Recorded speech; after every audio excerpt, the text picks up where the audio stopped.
കർത്താവായ യേശുക്രിസ്തുവിൻ്റെ നിസ്തുല്യനാമത്തിൽ ഏവർക്കും പ്രഭാത വന്ദനം.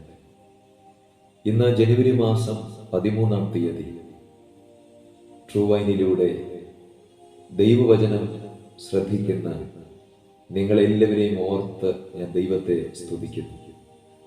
സർവശക്തനായിരിക്കുന്ന ദൈവം ഇന്ന് നിങ്ങളെ സമൃദ്ധിയായി അനുഗ്രഹിക്കട്ടെ. നിങ്ങളായിരിക്കുന്ന സാഹചര്യങ്ങളിൽ, നിങ്ങൾ അഭിമുഖീകരിക്കുന്ന വിഷയങ്ങളിൽ സർവശക്തനായിരിക്കുന്ന കർത്താവ് തൻ്റെ അത്ഭുത കരം നീട്ടി ഇന്ന് നിങ്ങളെ തൊടുന്ന പകലായി തീരട്ടെ. ഇന്ന് നാം ഒന്നിച്ച് ദൈവസന്നിധിയിലായിരിക്കുമ്പോൾ വചനധ്യാനത്തിനായി തിരഞ്ഞെടുത്തിരിക്കുന്ന വേദഭാഗം വിശുദ്ധ മർക്കോസ് എഴുതിയ സുവിശേഷം 4-ാം അധ്യായം 35 മുതൽ 41 വരെയുള്ള വാക്യങ്ങളാണ്. ഒരു സന്ധ്യാസമയം കർത്താവ് തൻ്റെ ശിഷ്യന്മാരുമായി പടകിൽ യാത്ര ചെയ്യുകയാണ്.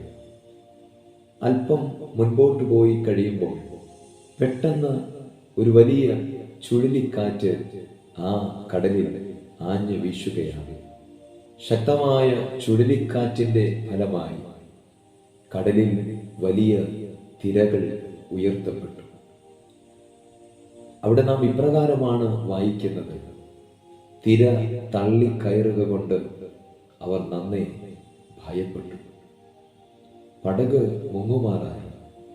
പ്രിയമുള്ളവരെ, ശിഷ്യന്മാർ തങ്ങൾ ഇതുവരെ അഭ്യസിച്ചതായിട്ടുള്ള അവരുടെ കഴിവിൻ്റെ പരമാവധി ആ പടകിനെ നിയന്ത്രണ വിധേയമാക്കുവാൻ അവർ നന്നേ ശ്രമിച്ചുകൊണ്ടേയിരുന്നു.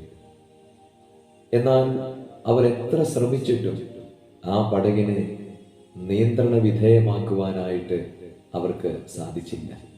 ഒടുവിൽ വലിയ പ്രാണഭയത്തിലായി ശിഷ്യന്മാർ അവരുടെ ഗുരുവായിരിക്കുന്ന കർത്താവിനെ വിളിച്ചുണർത്തുന്നു. ഗുരുവേ, ഞങ്ങൾ നശിച്ചു പോകുന്നതിൽ നിനക്ക് വിചാരമില്ലേ?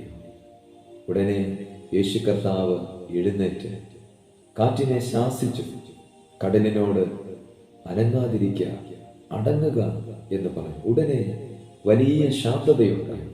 നിങ്ങളിങ്ങനെ ഭീരുക്കളാകുവാൻ എന്ത് എന്ന് കർത്താവ് അവരോട് ചോദിച്ചു. നിങ്ങൾക്കിപ്പോഴും വിശ്വാസമില്ലേ? കർത്താവിൽ പ്രിയമുള്ളവരെ, ഈ ലോകമാകുന്ന അനന്തസാഗരത്തിൽ ജീവിതമാകുന്ന ചെറുപടകുകളുമായി യാത്ര തിരിച്ചവരാണ് നാം ഓരോരുത്തരും.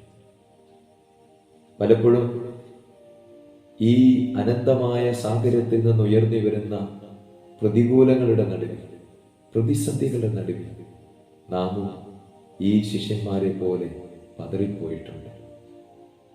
നമ്മളാലാകും വിധം നമ്മുടെ ജീവിതത്തെ നേരാവണ്ണം മുൻപോട്ട് നയിപ്പാനായിട്ട് നാം കഠിന പ്രയത്നം ചെയ്യുന്നവരാണ്. പക്ഷേ പലപ്പോഴും വലിയ പരാജയവും നിരാശയുമൊക്കെ നമ്മുടെ ജീവിതത്തിൽ വന്ന് ഭവിക്കാറായിട്ടുണ്ട്.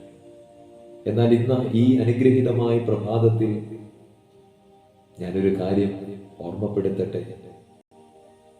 നമ്മുടെ പടകിൻ്റെ പരിപൂർണമായിട്ടുള്ള നിയന്ത്രണം നമ്മുടെ കർത്താവിന് നാം വിട്ടുകൊടുക്കുന്നുവെന്ന് വരിക.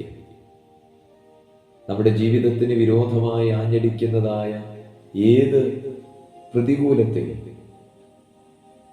ഏത് പ്രതിസന്ധികളെയും ശാസിക്കുവാനും അതിനെ അമർച്ചയായി അതിനോട് കൽപ്പിച്ച് അതിനെ നിശ്ചലമാക്കുവാനും നമ്മുടെ ദൈവം മതിയായവനാണ്.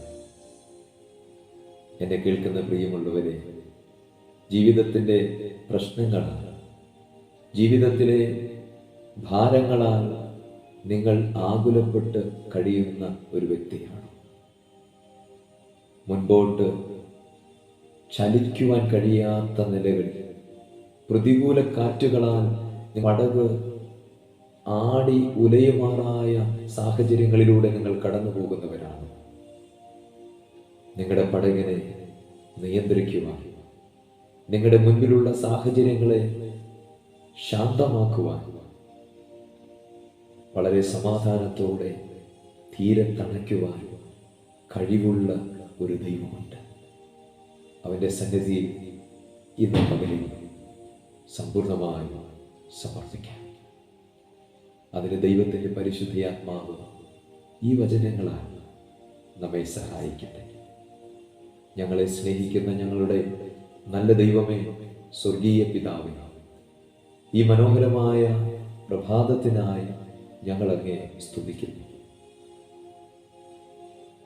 ഞങ്ങളുടെ ജീവിതത്തിൻ്റെ സമ്പൂർണമായ നിയന്ത്രണം കർത്താവേ ഇന്ന് ഞങ്ങൾ അങ്ങിൽ പരമേൽപ്പിക്കുന്നു.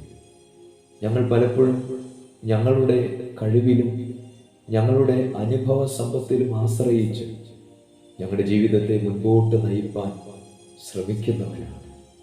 പലപ്പോഴും നിരാശയും ഭാരങ്ങൾ നിമിത്തം ഞങ്ങൾ തകർന്നു പോയവരാണ്. എന്നാൽ കർത്താവേ, ഇന്ന് ഈ പ്രഭാതത്തിൽ അടിയങ്ങളുടെ ജീവിതത്തെ പൂർണ്ണമായി അവിടുത്തെ സന്നിധിയിൽ സമർപ്പിക്കുന്നു. അനുഗ്രഹമായി, ശാന്തമായി, സമാധാനമായി ഞങ്ങളുടെ ജീവിതത്തെ മുൻപോട്ട് നയിപ്പാൻ പ്രിയനെ അങ്ങ് ഞങ്ങളെ സഹായിക്കണം. അങ്ങിൽ ഞങ്ങൾ പൂർണ്ണമായി സമർപ്പിക്കുന്നു. യേശു ക്രിസ്തുവിൻ നാമത്തിൽ തന്നെ ആമേൻ.